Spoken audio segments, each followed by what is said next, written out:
And it really hits us how big, beautiful, and very unpredictable this state has been for us. And we definitely wanted to make it special. But as you'll find out, Alaska had its own ideas. We actually had a tsunami warning down in the Kenai Peninsula while we were in Anchorage. So it really paints that wildness of this last frontier. Denali National Park, of course, is home to the tallest peak in North America at 20,310 feet. And only 30% of visitors even have a chance to see it because the weather hides it the rest of the time. The new litter, they were working to train them to run back to their cage. So they released them and off they ran, mostly back towards their cage. They rehabilitate orphaned and injured animals there. So it was good to see some of the animals we've been seeing at a distance up close and personal. It's like we were seeing like below the ocean, only it was above the ocean because the tide was out.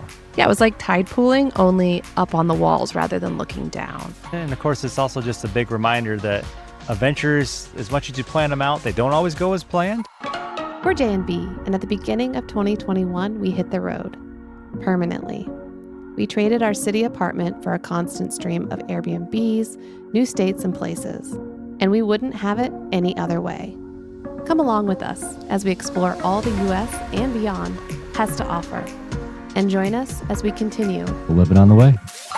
Hello there, and welcome back to Living on the Way, the podcast where we talk about living on the road, working remotely, and squeezing every drop out of our location-independent life. And today, we are actually in Alaska, and we're going to share with you our trip to Denali, as well as Kenai Fjords here in Alaska, and we are getting closer and closer to our goal of seeing all the national parks in the United States. And today's episode really paints a good picture of the contrast between the large interior and the mountains and the extensive coastal areas of Alaska. I'm Jay. I'm Bea. Today, while we're taping this, we actually had a tsunami warning down in the Kenai Peninsula while we were in Anchorage. So it really paints that wildness of this last frontier. So without further ado, we're really excited to share with you our trip to Denali on location in Talkeetna and on location on the Kenai Peninsula previous to the tsunami warning when we visited Kenai Fjords National Park. We're going to recap our trip to Denali National Park, and we're on location in Talkeetna, Alaska, which is a funky little riverside town that's known as the gateway to Denali. And this trip is a big milestone for us because Denali is my 51st national park. And it's my 50th national park. And we definitely wanted to make it special. But as you'll find out, Alaska had its own ideas. It is special, but special in a little bit different way than we planned to do it. Right. And we talk more about our pivoting in a future episode. But originally, we flew into Fairbanks from Seattle with plans of renting a car, driving down to Denali National Park. But Alaska being Alaska, wildfires had different plans for us. So the road closed. And we weren't sure if we were going to be able to get through, and if we could, if we'd be able to get back. So we had to pivot fast. We ended up booking a last-minute ticket on the Denali Star Alaska Railroad. And honestly, it was a blessing in disguise. It was very enjoyable. It was a very relaxing train trip, very scenic, and the more classic way to see some of the Alaskan interior. The bottom line is travel in Alaska does demand flexibility. And so we had originally planned to stay in the Hall in America Hotel, which we were able to, and it's within the park boundaries. But what actually turned out to be a blessing that we didn't even know about is that it had a shuttle system. And so they'll take you from the hotel to the park and to some of the surrounding areas. So when we got there on the Denali Star train, they picked us up and took us to the hotel, which was very helpful because that first day we didn't have a car. Speaking of the hotel, let's talk about the heat wave that was happening while we were there. The hotel didn't have AC, which makes sense 99% of the time. Unfortunately, for us anyway, it was very hot while we were there. It was in the 80s, I'm pretty sure, there in Denali, which was cooler than in Fairbanks, but it's just not cut out for that kind of heat.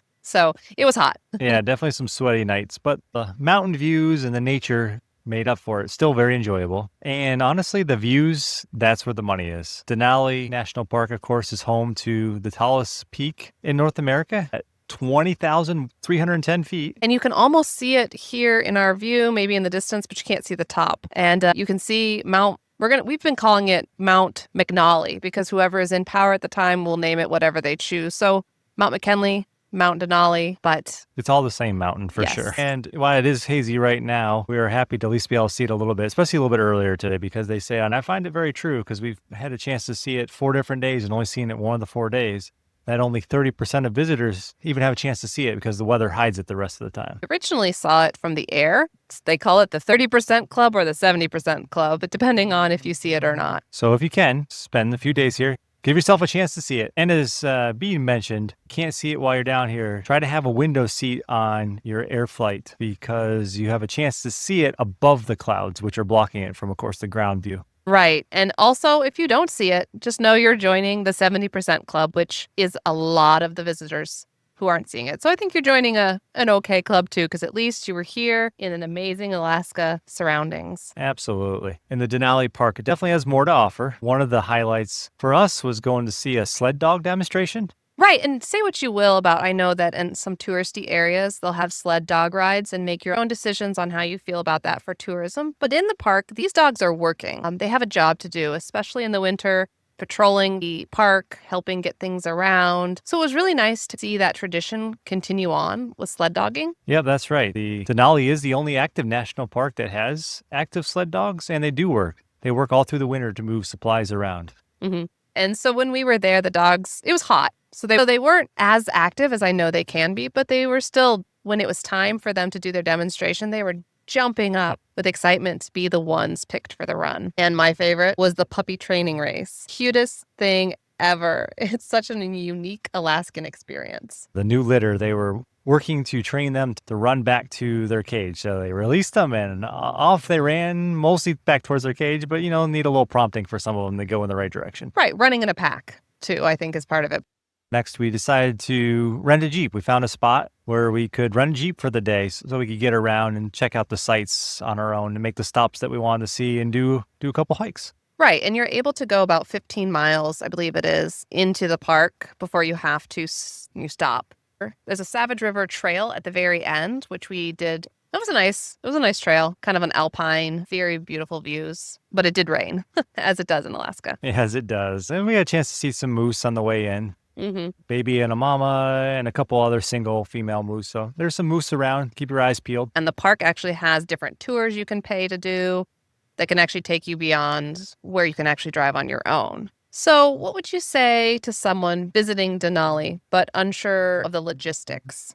I would say that there are some options. You, of course, can rent the car, which was our original plan. The Denali Star comes from both Anchorage and Fairbanks. Mm-hmm. So you can get to the park, and then that park is set up to move people around because a lot of folks come up on tour buses as well from the cruises. So when you get to the park or to the hotels, they have a shuttle system to get you around the park. In fact, that's one of the only ways to get deep into the park is to take the official park shuttles. And then the hotels also have the options to pick you up from train stations and the park. So it's very much set up that if you don't have your own car, you can still get around. Yeah, and so now that we're sitting here in Talkeetna, just a stone throw away from the river. And we're surrounded by people who are gearing up to do the adventurous side of Denali, whether that's climbs or scenic flights. If you're watching this on YouTube, you'll see planes flying by on their way to McKinley or Denali Peak. And it really hits us like how big, beautiful, and very unpredictable this state has been for us. Visiting Denali, visiting Alaska as a whole, of course, is a big milestone for us as we reach 51st and 50th National Park. But on top of being a big milestone, it's got the big mountain. And of course, it's also just a big reminder that adventures, as much as you plan them out, they don't always go as planned. So now you're joining us on location at Resurrection Bay, just outside Kenai Fjords National Park. And we are recording this a few days after we have been in Seward and back to Anchorage and then Seward again. Long story, I forgot my laptop at an Airbnb, but it's given us a chance to record this video for you. And this is all about our trip to Kenai Fjords National Park, which was my 54th national park. And that was number 53 for me. And honestly, it lived up to my expectations. But let's back up real quick. To get to Kenai Fjords, we drove down from Anchorage down to Seward. And it's a really nice drive, very beautiful and scenic, driving through the mountain ranges. Right. We drove from Anchorage to Seward, and because of an earlier pivot, it was actually relatively late at night. And being an Alaska summer, it was still somewhat bright. And so we got to see a glimpse of the beautiful mountain ranges and the water. But we weren't able to stop on that particular drive. Yeah, just to take pictures. And on the way back, we did a quick stop at the Alaska Wildlife Conservation Center. It was absolutely packed. So just a heads up, if you're going during peak hours, expect crowds. But it is very easy. It's right off of Alaska Highway 1 between Anchorage and Seward. It's nice to be able to see the animals up close. They rehabilitate orphaned and injured animals there. So it's good to see some of the animals we've been seeing at a distance up close and personal. But, let's talk about the real highlight of Kenai Fjords, which is Resurrection Bay, which for us, we went around in a small boat tour just to check out the different wildlife, sea life, and the sights and sounds. And it is important to note, too, that when it's not big swells in the ocean, they can take you out further and you can see even more wildlife. But not even 10 minutes into our ride, we saw a humpback whale feeding by himself. So we watched him for quite a while. And then we came across some puffins. There were so many puffins, and I believe they were called common murres. Yes. Which I guess are cousins of the penguins. But there was 2 kinds of puffins, and we've never seen puffins in the wild. So that was really cool. Yeah, they're fun little creatures. Bright colored beaks, of course. Just kind of comical looking. And we also saw sea otters with babies, just floating on their backs, looking like they were living their best lives. One of the coolest things, completely unexpected, really. We're going to tell you about it, so maybe you can expect it. When we went out, the tide was super low. So as we were cruising along, the boat captain took us over to the water's edge out where some of the cliffs are. And we were actually able to spot probably hundreds of sea stars clinging to the sides of the rock. It was like we were seeing like below the ocean, only it was above the ocean because the tide was out. Yeah, it was like tide pooling, only up on the walls rather than looking down. So what surprised you, Jay, most about the bay? Just how easy it was to see wildlife, to be honest. I mean, from the seals to the otters. Yeah, we saw 2 different kinds of seals. I forgot about that. We saw the harbor seals and then just sea lions. They were just fun, doing all kinds of fun things, goofing around. We were a little concerned at first because it was a choppy wave day out in the actual deeper water. So we're like, oh no, we're only stuck with Resurrection Bay, but let's make the best of it.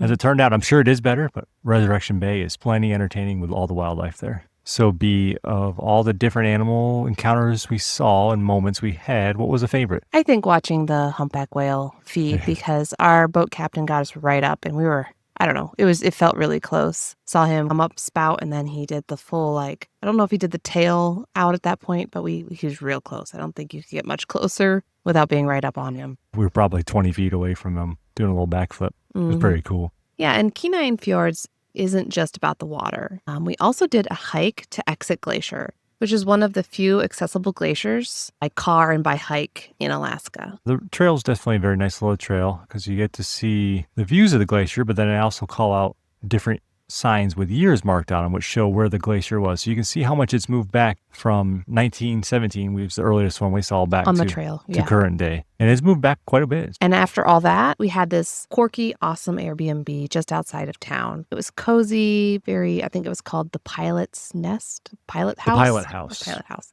And it was a great base for us to recharge those couple days between our land and water adventures. So Jay, how did this park compare to others we've done in Alaska? I would say the sea life is up there. Just the fact that you can see it all and you don't have to travel across large parts of the ocean. So I think that made it unique and definitely is on the must recommend. And the fact that you can get to it pretty easy. I mean, Seward is a short drive from Anchorage. Anchorage is easy to get into. So as far as access go, it's probably one of the easiest, if not the easiest park to get into. And Seward has everything you need. It's a big cruise port, and so it has a lot of shops and places to eat. So we really enjoyed Seward. So yeah, I would agree that's kind of what surprised me. So if you're heading to Alaska and want to combine glaciers, wildlife, and a little boat adventures, Kenai Fjords has to be on your list. It was one of those kind of rare park visits where everything kind of worked out but didn't, because again, it's Alaska. We did have to pivot a little bit, but... And hey, it's not a bad way to inch closer to our goal of visiting all the parks. And if you're looking for more about Alaska or just our lifestyle of travel, we'd love to have you along. So please subscribe, or follow wherever you get your podcasts, or tune in on YouTube where we have video podcasts. And until next time, we will be living on the way.